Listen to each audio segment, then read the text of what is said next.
साथियों, स्वागत है आपका self study classes with Sumit Jain YouTube channel में। साथियों, स्टार्ट हो चुका है आज का ये सेशन। सभी लोग एक बार वीडियो को लाइक कर देंगे। और दोस्तों, रोज अपना सेशन होता है 5 बजे, ठीक है। यहां हम दोस्तों खड़ी बोली के बारे में कल अपन ने पढ़ा था, एक बार पुनः इसका अध्ययन करेंगे। सभी लोग बहुत अच्छे से पढ़ना। ये जो आपने चैप्टर है इसका अध्ययन तो आपने किया ही होगा सभी लोगों ने। सभी लोग एक बार तो मैंने जब कल आपसे बोला था तो आपने निश्चित ही इसका अध्ययन किया होगा एक बार, और थोड़ा बहुत 4-5% तो आपको समझ में आ गया होगा। ऐसे कौन से साथी हैं जिन्होंने अध्ययन नहीं किया था? कल मेरे बोलने के बाद पीडीएफ भी आपको सेंड की थी। और कौन कौन से ऐसे साथी हैं जिन्होंने इसका अध्ययन किया था, बताइए। कौन कौन से ऐसे साथी हैं? छोटी जी, निक्की जी, डॉली जी, आजाद जी, सबने किया था इसका अध्ययन। आज फिर से पुनः इसका अध्ययन करते हैं, इनको थोड़ा सा और समझने का प्रयास करते हैं, अभ्यास करते हैं, है ना। देखो, सबसे पहले अपन ने देखा था खड़ी बोली में लिखित सर्वप्रथम काव्य ग्रंथ कौन सा है। तो अपन ने देख लिया था दोस्तों कौन सा है, एकांतवासी योगी। खड़ी बोली में लिखित सर्वप्रथम काव्य ग्रंथ पूछा था यहां पर, तो काव्य ग्रंथ कौन सा था? एकांतवासी योगी, ठीक है, काव्य ग्रंथ। अब खड़ी बोली गद्य की प्रथम रचना कौन सी थी? गद्य की प्रथम रचना कौन सी थी? तो वो रचना थी दोस्तों कौन सी? चंद छंद वर्णन की महिमा। चंद छंद वर्णन की महिमा। और दोस्तों ये गंग कवि की रचना मानी जाती है, गंग कवि, ठीक है। अब देखो खड़ी बोली का प्रथम गद्य ग्रंथ कौन सा है? गद्य ग्रंथ कौन सा है? तो भाषा योग वशिष्ठ है, भाषा योग वशिष्ठ, ठीक है। इसको भी अपन ने याद रख लिया था, भाषा योग वशिष्ठ, रामप्रसाद निरंजनी, ठीक है। हिंदी गद्य काव्य की प्रथम रचना कौन सी? गद्य काव्य आपने पता होगा, है ना। गद्य काव्य की प्रथम रचना साधना मानी जाती है, और ये साधना किसकी है? राय कृष्णदास की है। ये भी अपन ने पढ़ा था, प्रैक्टिस भी की थी इनकी, है ना।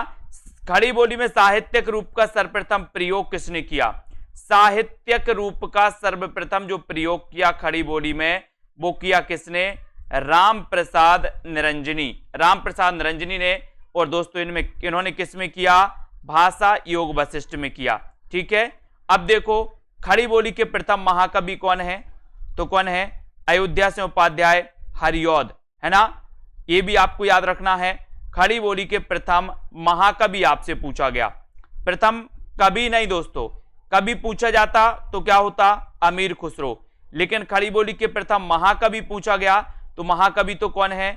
अयोध्या से उपाध्याय हरिऔध, ठीक है। खड़ी बोली के प्रथम स्वच्छंदतावादी कवि, खड़ी बोली के प्रथम स्वच्छंदतावादी कवि कौन है? तो श्रीधर पाठक हैं। ये सभी लोगों को पता हो गया। स्वच्छंदतावाद का सबसे पहले प्रयोग किसने किया? तो सबसे पहले प्रयोग किसने किया? मुकुटधर पांडे ने। कई बार अपन ने पढ़ा है ना। खड़ी बोली को सर्वप्रथम हिंदुस्तानी नाम से पुकारने वाले जो थे वो कौन थे? स्वामी प्राणनाथ। प्राणनाथ बोले हिंदुस्तानी, इन्होंने कहा था हिंदुस्तानी तो हमारे प्राण हैं, ठीक है। इसको याद रख लेना है। अब इसको देखते हैं दोस्तों। शुद्ध एवं परिमार्जित खड़ी बोली के प्रथम लेखक रामप्रसाद निरंजनी माने जाते हैं। कौन माने जाते हैं? रामप्रसाद निरंजनी। शुद्ध एवं परिमार्जित खड़ी बोली के प्रथम लेखक कौन है? रामप्रसाद निरंजनी। शुद्ध एवं परिमार्जित खड़ी बोली के प्रथम लेखक आपसे पूछा गया, तो आपको बताना है रामप्रसाद निरंजनी, ठीक है। अब देखो आगे, स्वच्छंदतावाद का आपको पता ही हो गया दोस्तों, है ना। जर्मन आलोचक स्लेगर ने किया था, और हिंदी में मुकुटधर पांडे ने किया था, पता है सभी को। हिंदी का प्रथम शोक गीत कौन सा है दोस्तों? कौन सा है? सरोज स्मृति। और ये रचना किसकी है? निराला की मानी जाती है, निराला की, ठीक है। ये सरोज स्मृति निराला, ये आपको क्लियर हो गया, ठीक है। गीति काव्य शब्द का सबसे पहले प्रयोग किसने किया था? गीति काव्य शब्द का सबसे पहले प्रयोग किसने किया था? तो वो किया था लोचन प्रसाद पांडे। किसने किया था? लोचन प्रसाद पांडे, ठीक है। छायावाद की प्रथम कृति, अब यहां पर याद रख लेना, छायावाद एक क्या है? एक बाद का नाम है, एक काल का नाम है। एक काल का नाम है छायावाद, जो दोस्तों 1918 से लेकर के 1936 का काल माना जाता है। छायावाद एक काल का नाम है जो 1918 से लेकर के 1936 का जो काल है वो छायावाद का काल है। और छायावाद की प्रथम जो कृति मानी जाती है वो मानी जाती है झरना। झरना मानी जाती है। और झरना के लेखक कौन है? तो झरना के लेखक कौन है दोस्तों? प्रसाद, यानी कि जयशंकर प्रसाद। अब इस झरना से आपको कंफ्यूज नहीं होना, ये छायावाद की प्रथम कृति मानी जाती है, झरना, है ना। इस झरना के पहले भी दोस्तों प्रसाद जी ने रचनाएं लिखी हैं, लेकिन ये झरना छायावाद की प्रथम कृति है। इसको आपको याद रख लेना। 1918 की ये रचना मानी जाती है और 1918 से ही छायावाद का क्या होता है? प्रारंभ होता है। इसलिए छायावाद की प्रथम रचना कौन सी है? झरना है, ठीक है। और ये झरना किसकी रचना है? तो ये जयशंकर प्रसाद की है। तो क्वेश्चन अगर इस प्रकार से आए कि छायावाद की प्रथम कृति कौन सी है, तो आपको झरना लगाना है, ठीक है। क्लियर? अब देखो, शुक्ल के अनुसार छायावाद का प्रथम प्रतिनिधि कवि कौन है? तो प्रथम प्रतिनिधि कवि शुक्ल जी ने माना सुमित्रानंदन पंत को, ठीक है। प्रथम प्रतिनिधि कवि माना है। अपन ने देखा होगा कि छायावाद में 4 आधार स्तंभों में नाम आता है जयशंकर प्रसाद, है ना, सुमित्रानंदन पंत, निराला और महादेवी वर्मा का, ठीक है। तो इन 4 आधार स्तंभों में और भी दोस्तों आपने कवि पढ़े हैं, रामकुमार वर्मा भी छायावादी कवि माने जाते हैं, है ना। और भी सभी कवियों में शुक्ल जी ने पंत को प्रतिनिधि कवि माना है, पंत को, ठीक है। अब पंत की प्रथम कविता कौन सी है? प्रथम कविता पूछा गया तो पंत की प्रथम कविता कौन सी मानी जाती है? गिरजे का घंटा, गिरजे का घंटा, ये इनकी प्रथम कविता मानी जाती है, ये इनकी प्रथम कविता मानी जाती है, ठीक है। फिर यहां पर देखो, पंत की प्रथम छायावादी काव्य कृति कौन सी है? तो छायावादी काव्य कृति है दोस्तों उच्छ्वास। कौन सी है? उच्छ्वास। ये भी आपको याद रख लेना है, उच्छ्वास माना जाता है। तो यहां कंफ्यूज नहीं होना, पंत की ये प्रथम क्या है? कविता, गिरजे का घंटा। बोले हम कविता, पंत की कविता घंटा बजा बजा के पढ़ रहे थे। कैसे पढ़ रहे थे? घंटा बजा बजा के कब पंत की कविता पढ़ रहे थे, है ना। प्रथम कविता पंत की कैसे पढ़ रहे थे? बोले सर घंटा बजा बजा के, तो गिरजे का घंटा। अब अगर आपसे पूछा जाए कि पंत की प्रथम छायावादी काव्य कृति कौन सी है? छायावादी पूछा गया, छायावादी काव्य कृति पूछा गया, तो पंत की प्रथम छायावादी काव्य कृति कौन सी है? उच्छ्वास, है ना। उच्छ्वास मानी जाती है प्रथम छायावादी, छायावादी काव्य कृति, याद रखते ना। अब यहां पर देखो, मुक्त छंद के प्रथम प्रयोगकर्ता कौन है? मुक्त छंद के, ये तो लगभग सभी लोगों को पता है कि मुक्त छंद के प्रथम प्रयोगकर्ता माने जाते कौन? निराला जी। इनकी दोस्तों छंद मुक्त जो रचना है वो कौन सी है? जूही की कली। और जूही की कली का रचना काल क्या है? तो 1916, 1916 है, ठीक है। ये आपका क्लियर। निराला की प्रथम कविता या दोस्तों काव्य कृति जूही की कली, इसको आपको याद रख लेना, 1916, 1916, ठीक है। 1916 में आपको याद रख लेना, ये दोस्तों इनकी जूही की कली, इनकी प्रथम काव्य कृति या कविता भी मानी जाती है दोस्तों किसकी? निराला की, ठीक है। अब देखो, प्रसाद की प्रथम काव्य कृति कौन सी है? प्रसाद की प्रथम काव्य कृति उर्वशी। अब यहां कंफ्यूजन होता है, जिसको अपन बहुत अच्छे से यहां पर दोस्तों वो करने वाले हैं। अगर आपसे पूछा जाए कि प्रसाद की प्रथम काव्य कृति कौन सी है, ऐसा अगर क्वेश्चन आए, तो आप क्या लगाओगे? उर्वशी।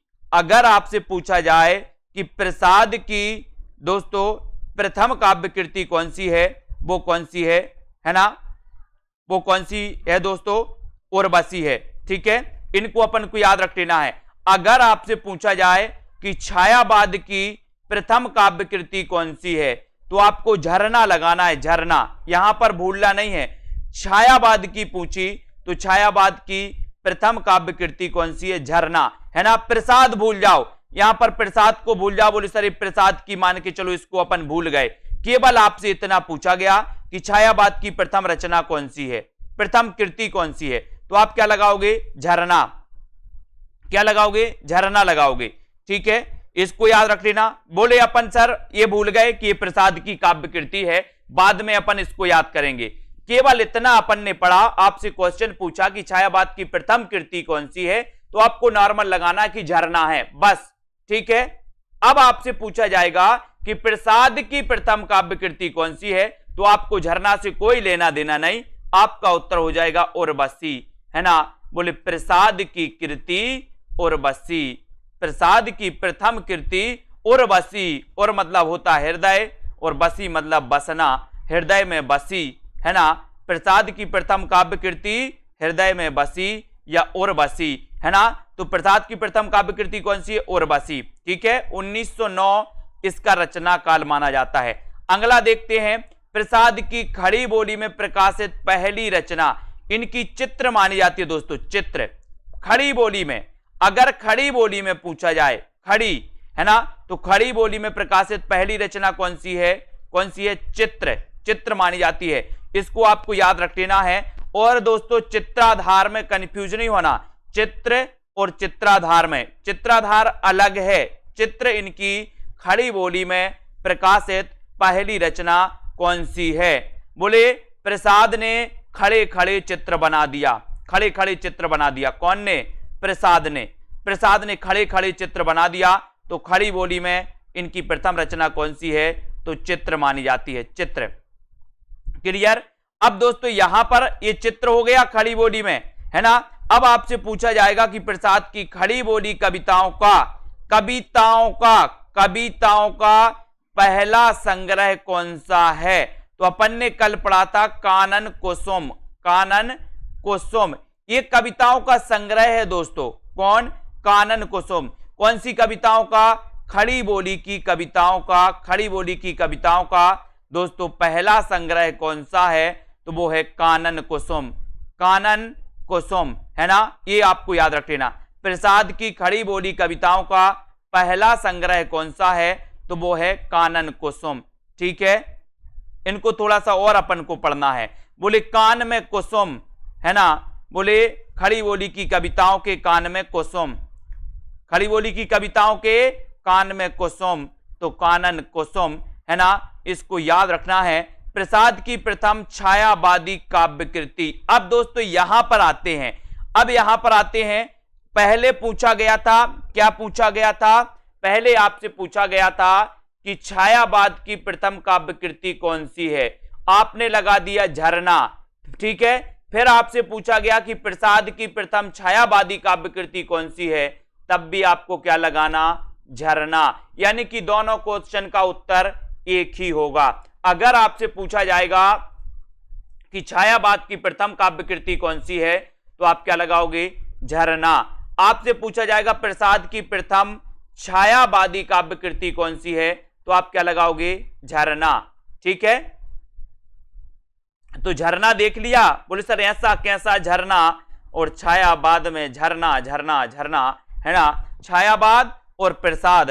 तो याद रख लेना, ये झरना दोनों की याद रखना है अपन को, ठीक है।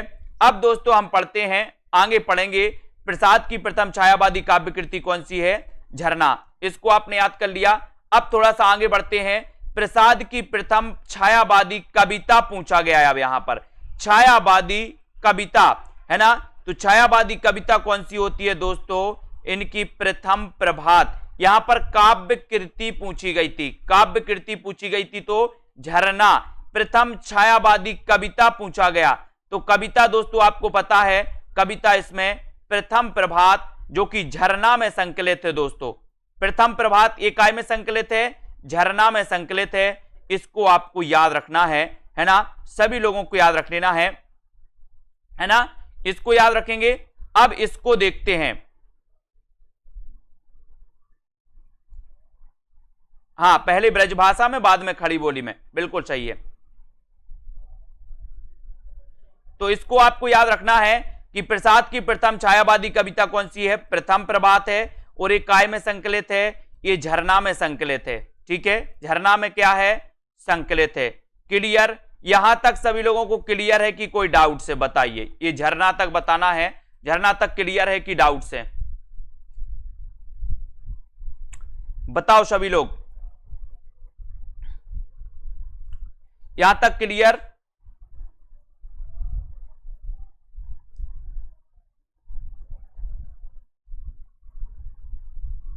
काव्य कृति माना कि इसमें कई जो काव्य कृतियां हैं, इनमें कई कविताओं को संकलित किया जाता है। इसमें 5-6 कविताओं को संकलित कर दिया गया, वो एक काव्य कृति बन गई, है ना।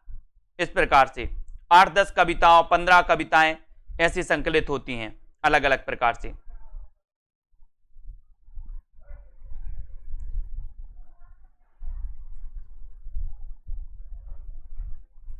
है ना। इसमें दिया गया ना कि प्रथम कविता प्रथम प्रभात, और प्रथम प्रभात ये जो कविता है ये काय में संकलित है, ये संकलित है झरना में। ये संकलित काय में है, झरना में संकलित है। ठीक है, तो ये झरना क्या है दोस्तों, इनकी काव्य कृति, और इसमें ये संकलित है प्रथम प्रभात, और ये प्रथम कविता मानी जाती है। ये भी आपको याद रख लेना है। ठीक है, रश्मि जी अभी आपसे पूछेंगे, है ना, पूछेंगे तो और क्लियर हो जाएगा। ठीक है, अब दोस्तों ये हिंदी की प्रथम अतुकांत रचना कौन सी है, तो अतुकांत रचना कौन सी हो जाती है दोस्तों, प्रेम पथिक। प्रेम पथिक, इसको आपको याद रख लेना है। हिंदी की प्रथम अतुकांत रचना कौन सी है, इसको अपन को याद रख लेना है। और आपसे पूछा गया दोस्तों, ये रचना कई बार पूछी जाती है ना।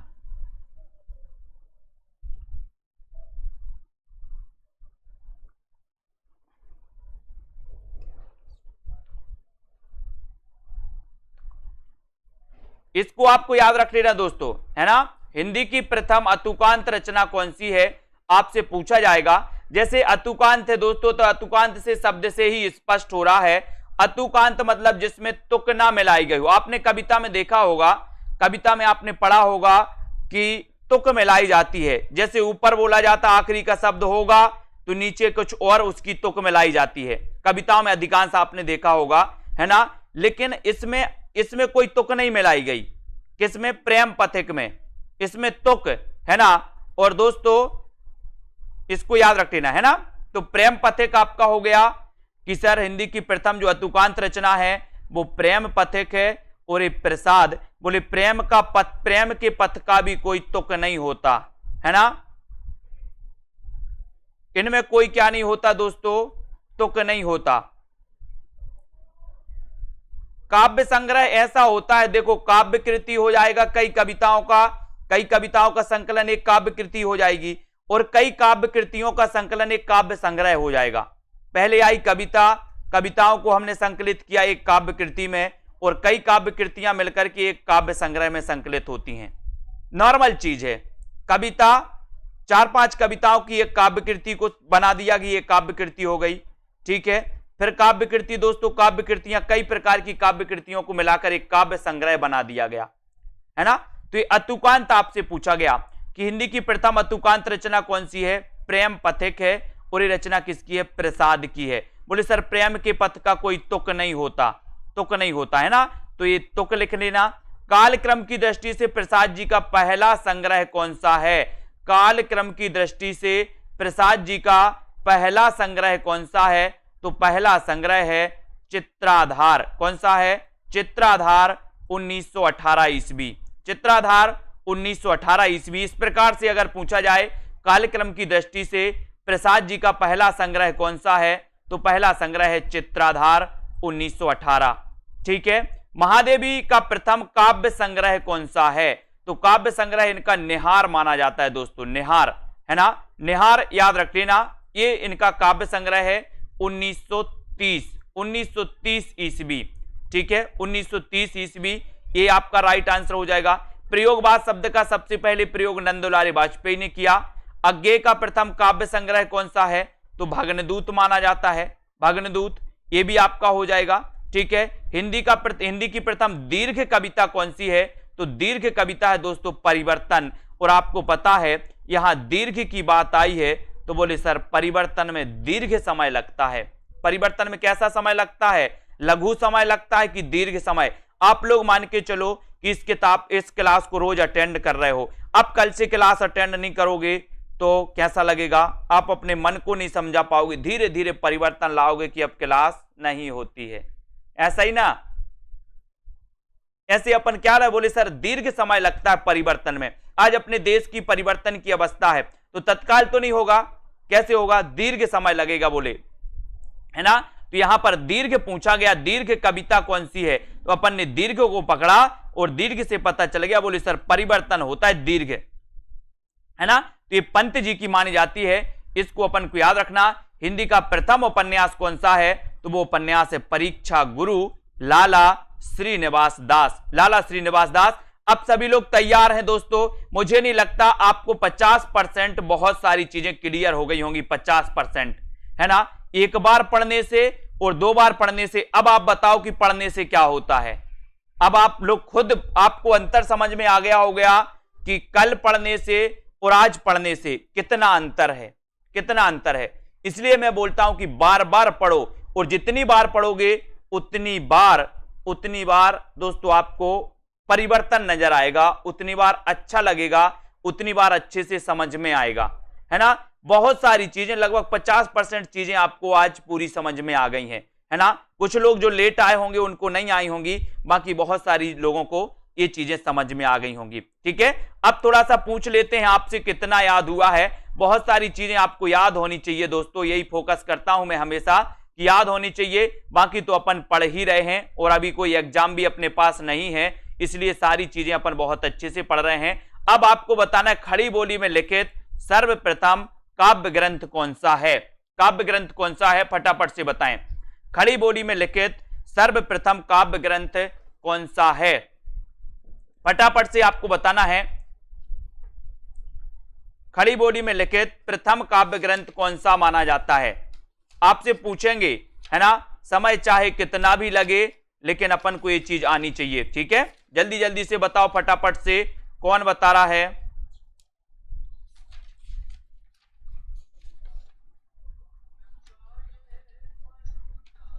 सभी लोगों को जल्दी से बताना है।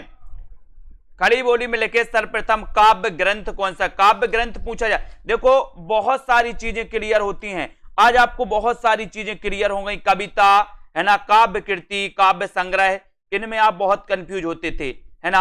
आपको खड़ी बोली से संबंधित बहुत सारी चीजें क्लियर हो गई, है ना। तो बहुत बढ़िया है दोस्तों, अध्ययन किया करो, और कल की और आज की क्लास में आपको समझ में आ गया होगा कि जितनी बार पढ़ो उतनी बार अच्छे से समझ में आ जाता है ना। तो खड़ी बोली में लिखे सर्वप्रथम काव्य ग्रंथ कौन सा है, तो एकांतवासी योगी, एकांतवासी योगी ये मानी जाती है, एकांतवासी योगी। ठीक है, खड़ी बोली गद्य की प्रथम रचना कौन सी है। खड़ी बोली गद्य की प्रथम रचना कौन सी है, बताइए जल्दी से।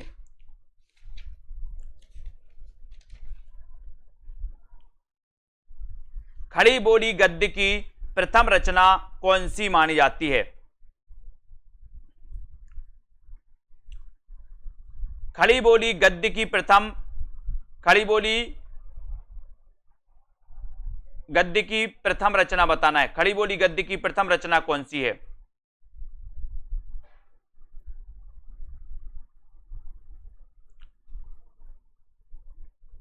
तब आपका बिल्कुल सही आंसर हो जाएगा चंद छंद वर्णन की महिमा, है ना। चंद छंद वर्णन की महिमा दोस्तों ये किसकी है, ये गंग कवि की है। ठीक है, बिल्कुल सही।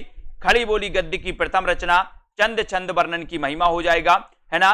खड़ी बोली का प्रथम गद्य ग्रंथ कौन सा है, गद्य ग्रंथ आपसे पूछा गया। खड़ी बोली का प्रथम गद्य ग्रंथ कौन सा माना जाता है, ग्रंथ बताना है आपको।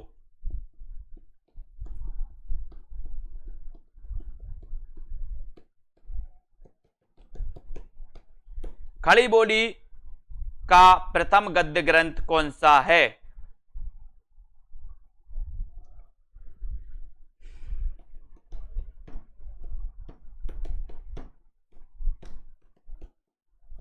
बिल्कुल सही आंसर आया है भाषा योग वशिष्ठ। खड़ी बोली का प्रथम गद्य ग्रंथ कौन सा है, तो वो है दोस्तों भाषा योग वशिष्ठ, राम प्रसाद निरंजनी। बिल्कुल राइट, है ना।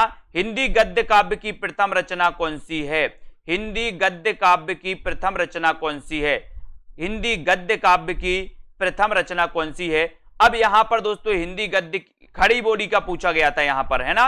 यहां पर खड़ी बोली गद्य की पूछा गया था, लेकिन यहां क्या पूछा गया, गद्य काव्य पूछा गया, है ना। गद्य की प्रथम रचना और गद्य काव्य की प्रथम रचना ये अलग अलग हैं, इसमें कंफ्यूज नहीं होना। हिंदी गद्य काव्य अपन पढ़ते ना एक अलग से दोस्तों, अपन ने विधा के रूप में आपको पढ़ाया है, जैसे जीवनी, यात्रा वृत्तांत इसको पढ़ाया, ऐसे ही गद्य काव्य को भी हमने अच्छे से दोस्तों आपके ऐप में पूरे वीडियो दिए हैं गद्य काव्य से रिलेटेड, है ना। तो गद्य काव्य की प्रथम रचना कौन सी मानी जाती है, साधना मानी जाती है, साधना, है ना। बोले सर गद्य काव्य की साधना बहुत करी हमने, लेकिन गद्य काव्य की साधना ही करते रहे, है ना। और रे राय कृष्णदास की रचना मानी जाती गद्य काव्य की साधना।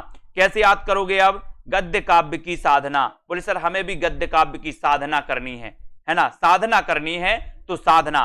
ठीक है, खड़ी बोली में साहित्यक रूप का सर्वप्रथम प्रयोग किसने, साहित्यक रूप का खड़ी बोली में किसने किया, किसने किया, खड़ी बोली में साहित्यक रूप का सर्वप्रथम जो प्रयोग किया वो किसने किया। इन क्वेश्चन को बहुत अच्छे से अपन को पढ़ना है, धीरे धीरे ही सही ये चीज आती हैं एग्जाम में और ये बहुत कंफ्यूज करती है। मैं बता रहा हूं कि आज जितना आपको क्लियर हुआ है उतना कल क्लियर नहीं हुआ था, और कल आप एक बार पढ़ोगे तो आपको पूरा क्लियर हो जाएगा, है ना। एक बार अपने से भी पढ़ लेना सभी लोग। तो खड़ी बोली में साहित्यक रूप का सर्वप्रथम जो प्रयोग किया था वो किया था राम प्रसाद निरंजनी ने, राम प्रसाद निरंजनी ने। ये आपका बिल्कुल सही है। खड़ी बोली के प्रथम महाकवि कौन माने जाते हैं, खड़ी बोली के प्रथम महाकवि कौन माने जाते हैं, ये आपको बताना है दोस्तों। चैप्टर में कितना भी टाइम लगे आप लोग चिंता नहीं करना, है ना। चैप्टर कैसा होना चाहिए, समझ में आ जाना चाहिए, है ना। ये चाहे एक चैप्टर को अपन को 2 बार भी पढ़ना पड़े, कल भी अपन ने यही चैप्टर पढ़ा था और आज भी अपन ने यही चैप्टर पढ़ा, है ना। कल की अपेक्षा आज आपको जितना समझ में आ गया है वो बहुत अच्छा है ना। तो खड़ी बोली के प्रथम महाकवि कौन माने जाते हैं, तो प्रथम महाकवि माने जाते कौन, हरिऔध। कौन माने जाते हैं दोस्तों, हरिऔध, हरिऔध माने जाते हैं। इनको अपन को याद करना है। अब खड़ी बोली के प्रथम स्वच्छंदतावादी कवि कौन है, स्वच्छंदतावादी कवि, तो स्वच्छंदतावादी कवि भी आपको बताना है। एक दोस्तों बाल विकास मनोविज्ञान से संबंधित एक क्लास, मैडम की क्लास 11 बजे होगी, रोज सुबह 11 बजे होगी मैडम की क्लास, बाल विकास से संबंधित, साइकोलॉजी से संबंधित। जिनको भी वहां पर आपको पढ़ना है दोस्तों, है ना, वो आराम से पढ़ सकते हैं, है ना। जिनको भी पढ़ना है उसमें बाल विकास, मनोविज्ञान, शिक्षा मनोविज्ञान, ये सारी चीजें दोस्तों आपको पढ़ाई जाएंगी 11 वाली क्लास में। और रात्रि 8 बजे हिंदी व्याकरण की क्लास, उसको भी आप लोग पढ़िए, है ना। धीरे धीरे सेटअप हो जाएंगी, मैडम का भी सेटअप हो जाएगा, बच्चों का क्या इंटरेस्ट है उनको भी पता चल जाएगा, है ना। और धीरे धीरे आपको भी अच्छा लगने लगेगा और इसी प्रकार से अध्ययन आपका चालू हो जाएगा, ठीक है। तो खड़ी बोली के प्रथम स्वच्छंदतावादी कवि श्रीधर पाठक माने जाते हैं, जो बिल्कुल सही आंसर आपका है, श्रीधर पाठक। स्वच्छंदतावाद का सर्वप्रथम प्रयोग किसने किया, स्वच्छंदतावाद का सर्वप्रथम प्रयोग किसने किया, ये आप लोगों को बताना है, ठीक है। उसकी फीस कुछ भी अलग से नहीं भरनी है, कुछ भी नहीं करना है ना। मैडम को मैं फीस अलग से दे रहा हूं, आप लोगों को कोई फीस नहीं भरना है ना। तो स्वच्छंदतावाद का सर्वप्रथम प्रयोग आपको बताना है, प्रयोग, स्वच्छंदतावाद का सर्वप्रथम प्रयोग किसने किया, तो उत्तर आपका राइट आंसर हो जाएगा, किसने किया, मुकुटधर पांडे, मुकुटधर पांडे ने किया। सुनील शर्मा जी, स्वच्छंदतावाद शब्द का सबसे पहले प्रयोग, है ना, बिल्कुल ठीक है, इसको याद रखना। खड़ी बोली को सर्वप्रथम हिंदुस्तानी नाम से पुकारने वाले कौन थे, पुकारने वाले कौन थे, खड़ी बोली को सर्वप्रथम हिंदुस्तानी नाम से पुकारने वाले कौन थे, ये आपको बताना है।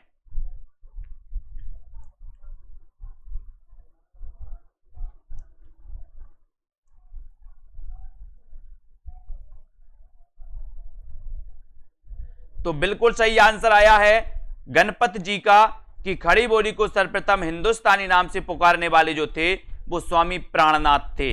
बहुत बढ़िया, स्वामी प्राणनाथ आपका बिल्कुल सही है। शुद्ध एवं परिमार्जित खड़ी बोली के प्रथम लेखक कौन माने जाते हैं, शुद्ध एवं परिमार्जित खड़ी बोली के प्रथम लेखक कौन माने जाते हैं, है ना। तो कौन माने जाते हैं, शुद्ध एवं परिमार्जित खड़ी बोली के प्रथम लेखक कौन माने जाते हैं, ठीक है।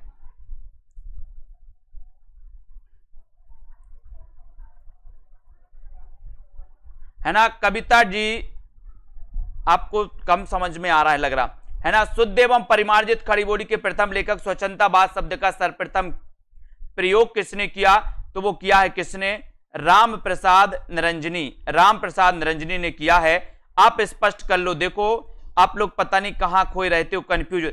सुबह 11 बजे मैं बोल रहा हूं कि आपकी मनोविज्ञान की क्लास वो पढ़ा रही हैं सुबह 11 बजे, और रात में 8 बजे क्लास होगी काय की दोस्तों, हिंदी व्याकरण यानी कि वर्णमाला की अभी क्लास चल रही, उसके आगे आपकी क्लास होगी। कंफ्यूज होने की जरूरत नहीं है। मैडम दोस्तों आई और मैडम ने 1-2 डेमो क्लास आप लोगों के लिए लेकर आई थी, तो मैंने उनसे कहा था कि आप अलंकार पढ़ाओ, कैसे आप अलंकार पढ़ा रही हैं, और आप लोगों को मैंने बताया भी था कि आज अलंकार की वीडियो आएगी, आप लोग बताना कैसी लगी, है ना। फिर भी आप लोग कंफ्यूज होते हैं। अब एक कंटिन्यू क्लासेस चलेगी, है ना। कंफ्यूज, अपने आप को कंफ्यूज, मैं बता रहा हूं कंफ्यूज नहीं होना है और अपने आप को बनाना भी नहीं है कंफ्यूज इतना ज्यादा। स्पष्ट शुद्ध तो है, स्पष्ट है। शुद्ध एवं परिमार्जित खड़ी बोली के प्रथम लेखक स्वच्छंदतावाद शब्द का सर्वप्रथम जो प्रयोग किया था वो किसने किया था दोस्तों? ये तो आपका श्रीधर पाठक हो गए।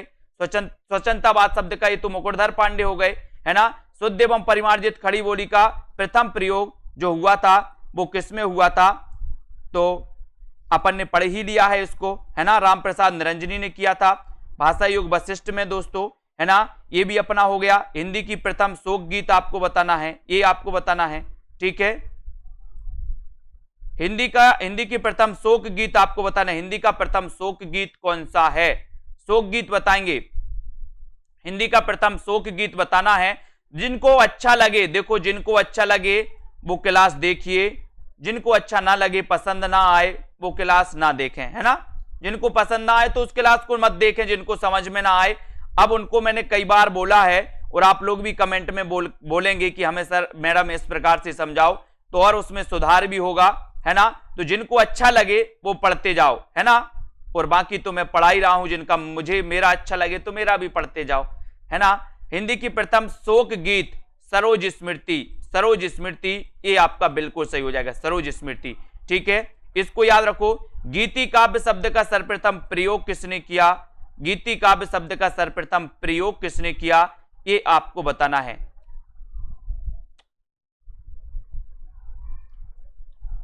गीति काव्य शब्द का शैली सबकी अलग अलग होती है मनीषा जी। देखो अलग अलग प्रकार की शैली सबकी हो जाती, थोड़ा सा एडजस्ट अगर आपको पढ़ना है तो कर सकते हो, है ना। बाकी दोनों विकल्प आपके पास हैं। समझ में आ रहा तो पढ़िए, नहीं आ रहा तो नहीं पढ़िए।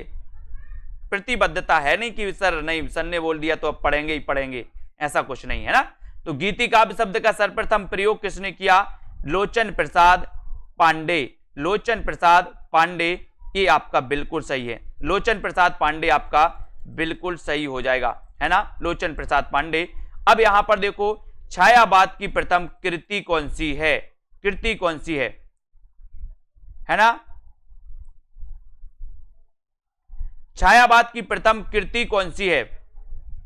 अशोक जी, सर आप गुस्सा बहुत करते। गुस्सा नहीं करते, गुस्सा कहां, है ना, गुस्सा नहीं करते। मैं बोल रहा हूं, आप लोगों के लिए बता रहा हूं, आप लोगों की जो कंफ्यूजन वाला सिस्टम रहता है उसको बता रहा हूं, है ना। छायावाद की प्रथम कृति कौन सी है? कृति बताना है तो कृति कौन सी हो जाएगी, है ना। मैं क्लास बंद भी, मुझे कौन सा शौक लग रहा है, मैं आप लोगों का सोच रहा था कि चलो यार आप लोगों का हिंदी ग्रामर का भी अच्छा हो जाएगा, आप लोगों की हिंदी ग्रामर की प्रैक्टिस हो जाएगी, है ना। अब उसका आप लोगों ने 1-2 क्लास बस देखी हैं और उसमें एडजस्ट करिए, है ना, उसमें एडजस्ट करिए आप लोग। मैं गुस्से में नहीं हूं, मैं आप लोगों को बता रहा हूं कि आप लोग इतने जल्दी कंफ्यूज होते हैं, इतने जल्दी निर्णय लेते हैं, इतनी सारी चीजें आप लोगों की रहती है, उसको मैं बता रहा हूं, है ना, ठीक है। तो छायावाद की प्रथम काव्य कृति कौन सी है? तो ये आपने बताया झरना, झरना आपका बिल्कुल सही हो जाएगा। शुक्लानुसार छायावाद का प्रथम और प्रतिनिधि कवि कौन से हैं? प्रतिनिधि कवि आपको बताना है। शुक्लानुसार छायावाद का प्रथम व प्रतिनिधि, है ना, प्रतिनिधि कवि कौन है ये आपको बताना है। बताइए, सभी लोग बताइए। और फिर क्या है कि ग्रुप में चाय आय नहीं आती तो इससे थोड़ा सा वो हो जाता है, इन लोग सोचते ही नहीं कि सर को चाय आय पिला दें। ठंडा ठंडा गर्मी भी हो गई, काढ़ा ही काढ़ा देते जाते हैं।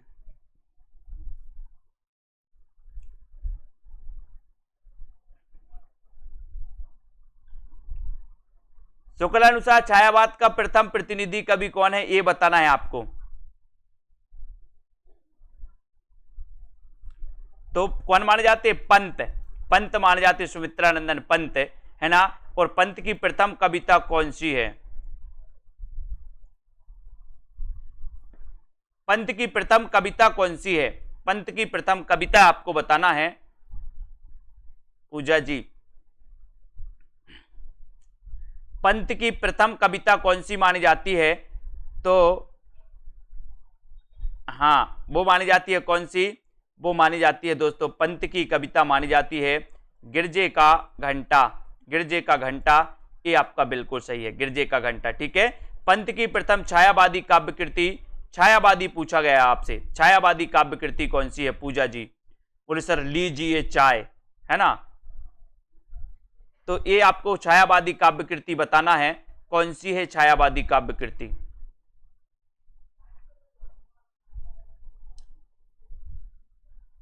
हाँ, पिलाने वाले नहीं आए ना आज, वही तो है।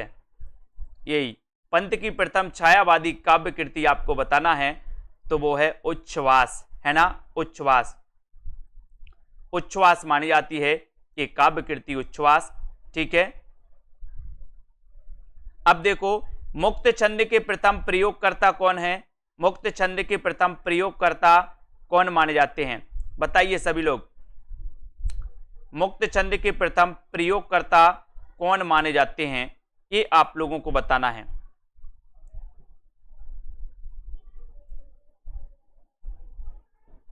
मुक्त छंद के प्रथम प्रयोगकर्ता कौन है? प्रथम प्रयोगकर्ता कौन है? तो आपका उत्तर बिल्कुल सही है, निराला। ठीक है, निराला की प्रथम कविता या काव्य कृति कौन सी है दोस्तों?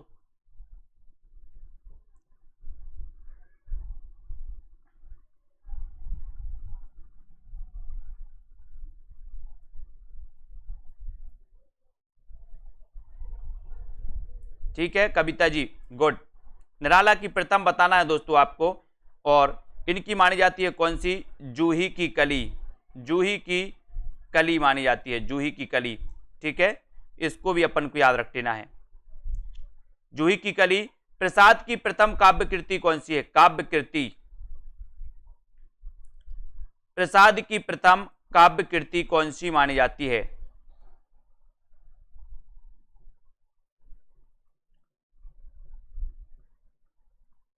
प्रसाद की प्रथम काव्य कृति कौन सी है, ये आपको बताना है।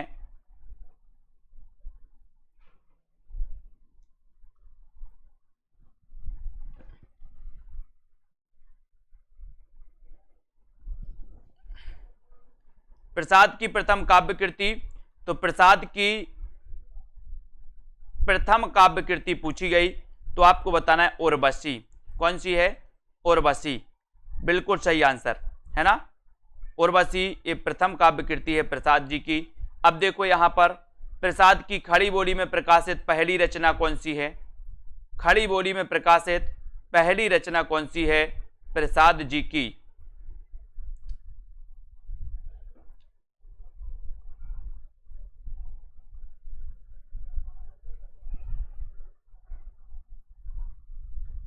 प्रसाद की खड़ी बोली में प्रकाशित पहली रचना कौन सी है? खड़ी बोली में बताना है चित्र, है ना, चित्र है, बहुत बढ़िया, है ना। प्रसाद की खड़ी बोली कविताओं का पहला संग्रह कौन सा है? खड़ी बोली कविताओं का पहला संग्रह बताना है आपको।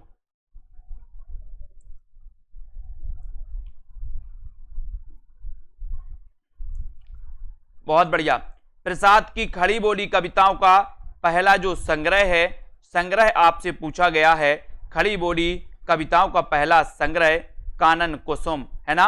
कानन कुसुम आपका बिल्कुल सही हो जाएगा, कानन कुसुम सही हो जाएगा। प्रसाद की प्रथम छायावादी काव्य कृति कौन सी है? प्रसाद की प्रथम छायावादी काव्य कृति कौन सी है? अगला क्वेश्चन, बिल्कुल राइट आंसर। इत्र लगवा दो, इत्र, है ना, पूरे ग्रुप को इत्र लगवा दो। बोले सर इत्र लगा लो थोड़ा सा आप। ये प्रसाद की प्रथम छायावादी काव्य कृति बतानी है।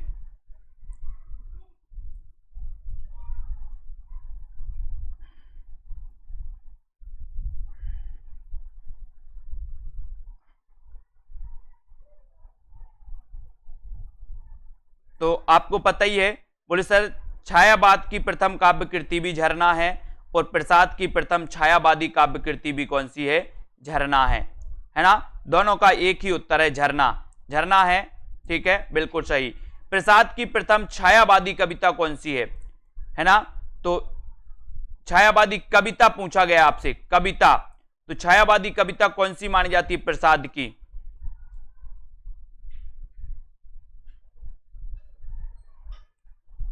प्रसाद की प्रथम छायावादी कविता कौन सी मानी जाती है, ये आपको बताना है। कविता पूछा गया है तो बिल्कुल सही है। बोले सर कौन सी है? छायावादी कविता पूछा गया तो प्रथम प्रभात, बिल्कुल सही, प्रथम प्रभात, प्रथम प्रभात माना जाता है दोस्तों, प्रथम प्रभात, जो बिल्कुल सही है। ठीक है, वेरी गुड। हिंदी की प्रथम अतुकांत रचना कौन सी है? अतुकांत रचना हिंदी की प्रथम पूछी गई है तो हिंदी की प्रथम अतुकांत रचना,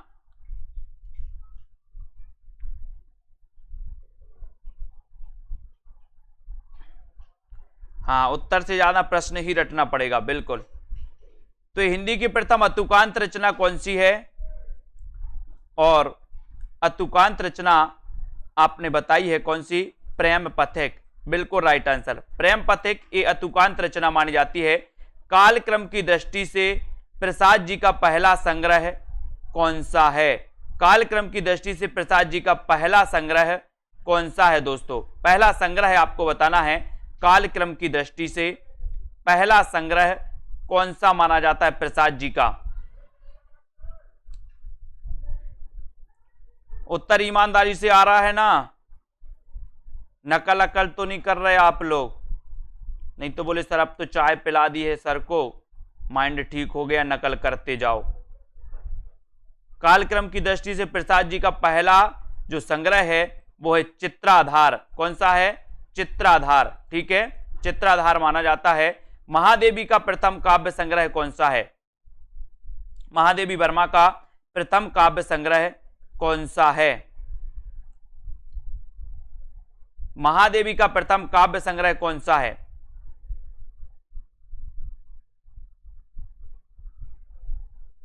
और प्रथम काव्य संग्रह है कौन सा? है ना, शशि त्रिपाठी जी आ गई हैं चाय लेके। तो महादेवी का प्रथम काव्य संग्रह जो है वो कौन सा है दोस्तों? निहार। निहार बिल्कुल सही है। ठीक है, निहार सही है। प्रयोगवाद शब्द का प्रथम प्रयोग किसने किया? प्रयोगवाद, ये निहार है, निहार। महादेवी का प्रथम काव्य संग्रह निहार है ना। प्रथम प्रयोगवाद शब्द का प्रथम प्रयोग, नकल ना करत बाटी, भोजपुरी भोजपुरी है ना। प्रयोगवाद शब्द का प्रथम प्रयोग, प्रथम प्रयोग बताना है आपको। प्रयोगवाद शब्द का, हाँ, प्रथम ये नंद दुलारे वाजपेयी है ना। ये नंद दुलारे वाजपेयी ने पंत जी को माना था ना छायावाद का प्रवर्तक। नंद दुलारे वाजपेयी स्वच्छतावादी, स्वच्छंदतावादी कवि के अंतर्गत आते हैं नंद दुलारे वाजपेयी भी। अज्ञेय का प्रथम काव्य संग्रह कौन सा है? अज्ञेय का प्रथम काव्य संग्रह कौन सा है? अज्ञेय का प्रथम काव्य संग्रह कौन सा है?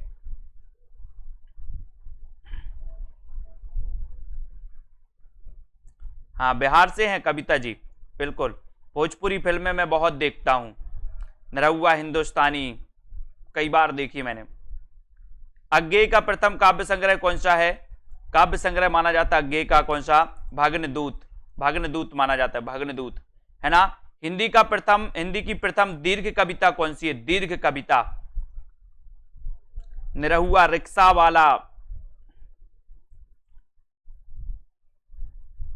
है ना। और ये अब आपको बताना है हिंदी की प्रथम दीर्घ कविता कौन सी है।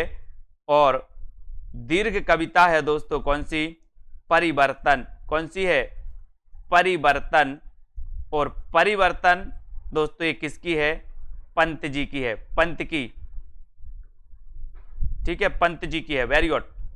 यहां पर देखो हिंदी का प्रथम उपन्यास कौन सा है, ये भी आपको बताना है। हिंदी का प्रथम उपन्यास कौन सा है? हाँ, खेसारी लाल की भी, खेसारी लाल, बिल्कुल। हाँ ठीक है, कविता जी जबलपुर भी आ जाना कभी। ठीक है, तो हिंदी का प्रथम उपन्यास, बोले सर उपन्यास की बात मत करो, अब तो परीक्षा घर पर ही हो रही है। श्रीनिवास दास का परीक्षा गुरु, ठीक है। तो परीक्षा गुरु हैं दोस्तों। आप लोगों को बहुत सारी चीजें आज कंफर्म हो गई हैं, बहुत सारी चीजें जहां जहां डाउट्स थे वो डाउट्स भी बहुत सारी क्लियर हो गए हैं। इनको एक बार और पढ़ लेना है आपको, इसी चीज को एक बार और आप पढ़ लेना है ना, अभी जाकर के इसको पढ़ लेना, ठीक है। हाँ, कविता यादव जी, कविता टाइम जी, बहुत सारे लोग हैं, हर्षिता अजय शर्मा जी हैं, मीनाक्षी जसवंत जी, विभा देवी जी, है ना, बिल्कुल। पूजा जी आइए जबलपुर, जब भी आइए, कोई भी आए जबलपुर, है ना, मिलकर बिल्कुल जाना ही है। एमपी का हाई कोर्ट है जबलपुर में, है ना। मनीषा जी अगले टेस्ट का टॉपिक अभी बता रहा हूं मैं, ग्रुप में बता रहा हूं, ठीक है। बाकी कल 29 है, तो कल तो 29 को है ही टेस्ट सेकंड बैच वालों का।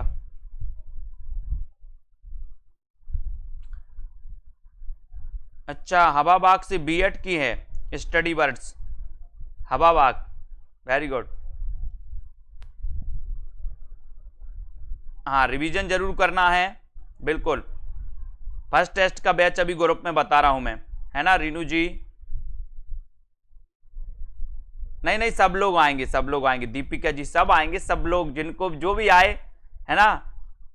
हाँ, शशि जी तो चाय लेके आएंगे, बोले सर हम चाय लेके आ रहे हैं।